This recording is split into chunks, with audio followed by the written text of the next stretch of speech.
À 34 ans, il est encore aujourd'hui considéré comme l'un, voire le meilleur défenseur du monde.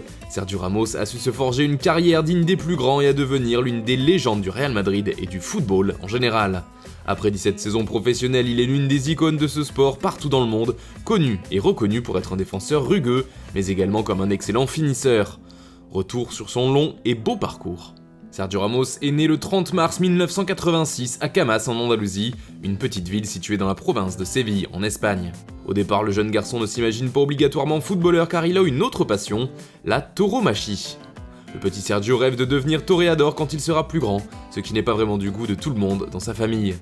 Quand vous êtes jeune, c'est important d'avoir des rêves, se souvient Ramos. J'ai toujours voulu être soit torero, soit footballeur, mais ma mère avait peur que je me lance dans la tauromachie, j'ai opté pour le foot, qui était moins dangereux.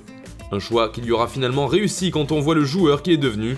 D'ailleurs, Ramos n'a jamais oublié son amour d'enfance et lui a plusieurs fois rendu hommage sur le rectangle vert, comme lors de la finale de Ligue des Champions gagnée en 2017, ou après la victoire à l'Euro 2012 avec La Roja. Le gamin andalou n'a donc pas le choix, il ne peut que faire du foot, et c'est du côté du Séville FC qu'il trouve sa place. Là-bas, l'histoire commence, il apprend les bases de ce sport, et c'est aussi dans le club sévillan qu'il fait ses premiers pas en pro. De 1996 à 2005, Ramos passe de l'académie au terrain de Liga, un pur produit de la formation andalouse, dont le talent et la personnalité ne sont pas passés inaperçus au sein du club. Il a retenu notre attention parce qu'il avait une très forte personnalité, se souvient Joaquín Caparrós, l'entraîneur qui a lancé Ramos dans le grand bain à Séville. Il faisait des choses que les autres n'osaient pas, il était déjà un vétéran quand il était jeune, quand il était enfant.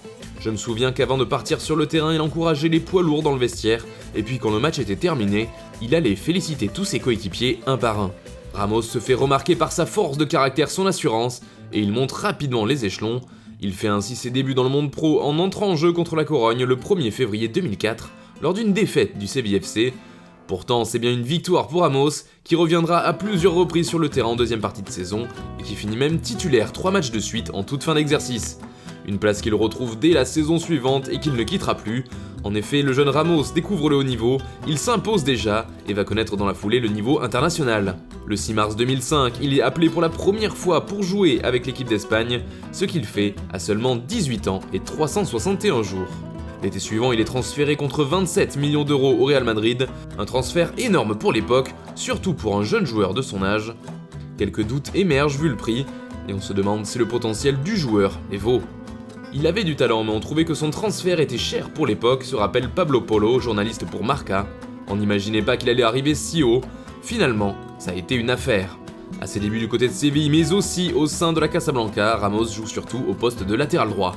Considéré comme un joueur polyvalent, il dépanne parfois en défense centrale ou en tant que milieu défensif. Ce n'est que plus tard qu'il se stabilisera au centre de la défense, un choix payant d'après Dani Alves, son ancien coéquipier au Séville FC.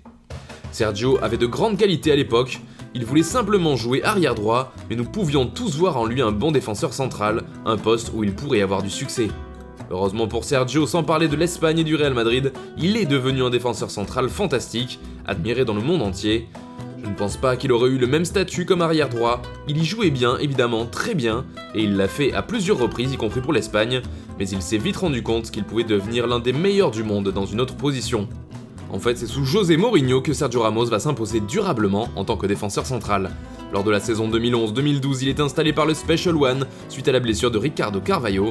Avec Pep, l'international espagnol forme une charnière qui se révèle excellente et il est maintenu à ce poste ainsi qu'en sélection.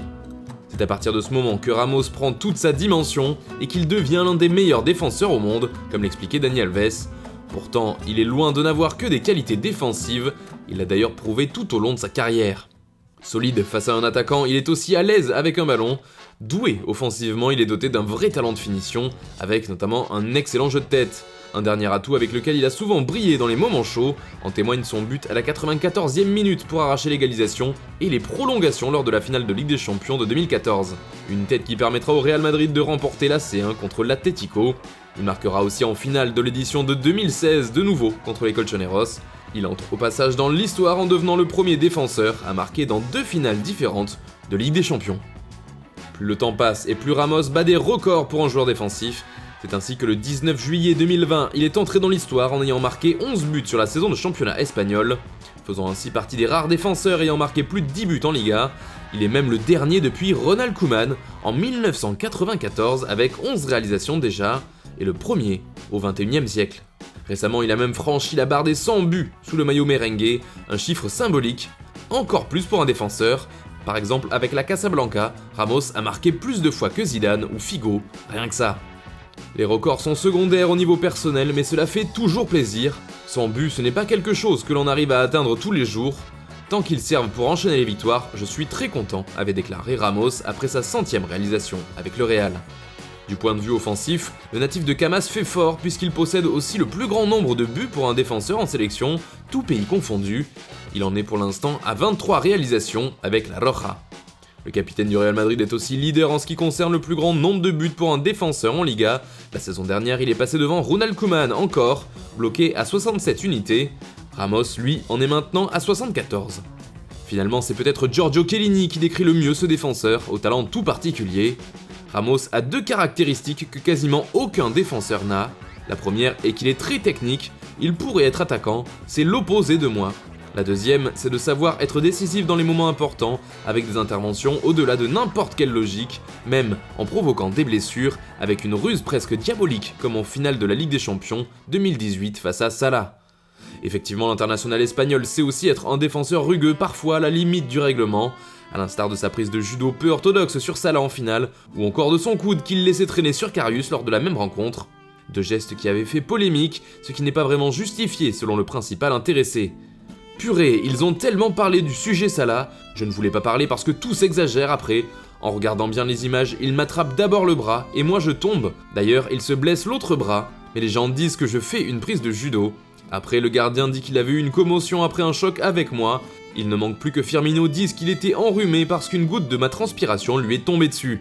Mais le défenseur espagnol n'en est pas à son premier coup de sang sur un terrain.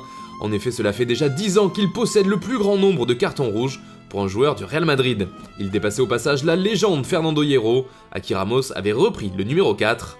Depuis, non seulement l'élève a dépassé le maître, mais il est arrivé à battre tout le monde. En effet, Sergio Ramos est aujourd'hui le joueur qui a reçu le plus de cartons rouges dans l'histoire de la Liga. Et il pourrait finir sa carrière avec une jolie avance. Le précédent record était de 18 expulsions, et le capitaine merengue en est à 20 pour l'instant. Mais le joueur, lui, ne semble pas vraiment d'accord avec cette image de joueur rugueux qui peut parfois lui coller à la peau. C'est très facile de m'expulser, je ne sais pas si c'est à cause de mes antécédents ou de ma personnalité, a-t-il expliqué. Véritable boucher ou victime du système, Ramos a en tout cas réussi à se hisser en haut du podium de la dernière compétition qui lui restait. En effet, il est parvenu dernièrement à égaler le plus grand nombre de cartons rouges en Ligue des Champions. L'Espagnol a rejoint à la première place Zlatan Ibrahimovic et Edgar Davis, avec 4 expulsions. Cependant, il est impossible de ne retenir que le défenseur physique sans évoquer la légende qu'est devenu Sergio Ramos. Capitaine emblématique depuis le départ d'Iker Casillas, il l'est aussi avec la sélection espagnole. D'ailleurs, il est aujourd'hui le joueur le plus capé de l'histoire de la Roja, devant Saniker justement. Il est même devenu le joueur avec le plus grand nombre de sélections en Europe, avec 178 caps, dépassant un autre gardien de légende, Gianluigi Buffon. Aujourd'hui, Ramos n'est plus qu'à quelques matchs du record mondial, qui est de 184 sélections, détenues par l'Égyptien Ahmed Hassan. Un monstre tout simplement, et qui est toujours indispensable au Real Madrid aujourd'hui. En effet, en Ligue des Champions, les merengues ont perdu 8 de leurs 10 derniers matchs, sans leur capitaine. Avec lui, en revanche, le bilan est bien différent, 6 victoires, 3 matchs nuls et une seule petite défaite. Au-delà des chiffres, c'est une impression qui se dégage au sein de l'effectif. Quand le taulier de la défense n'est plus là, ses coéquipiers semblent perdus, à l'image d'un Raphaël Varane, pourtant expérimenté mais qui s'est plusieurs fois illustré par son manque de sang-froid cette saison lorsque son capitaine était absent.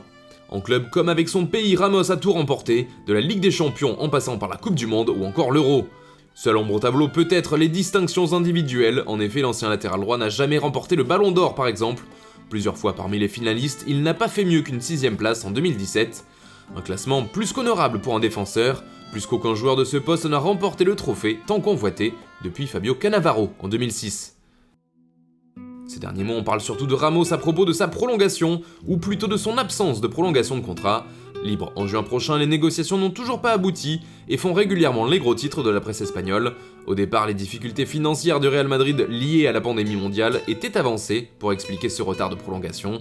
Et si la tendance semblait être une nouvelle signature dans les jours ou semaines à venir, on apprenait récemment dans les journaux ibériques que Ramos n'écartait pas l'idée de plier bagages et ainsi de changer de club. Plusieurs écuries anglaises se seraient déjà positionnées, même le Paris Saint-Germain aurait fait une offre. Affaire à suivre. Voilà, c'est tout pour cette histoire de Sergio Ramos. N'hésitez pas à nous dire dans les commentaires si cela vous a plu, et à nous donner votre avis sur le joueur. En attendant, on se retrouve dès demain pour une nouvelle vidéo sur Foot Mercato.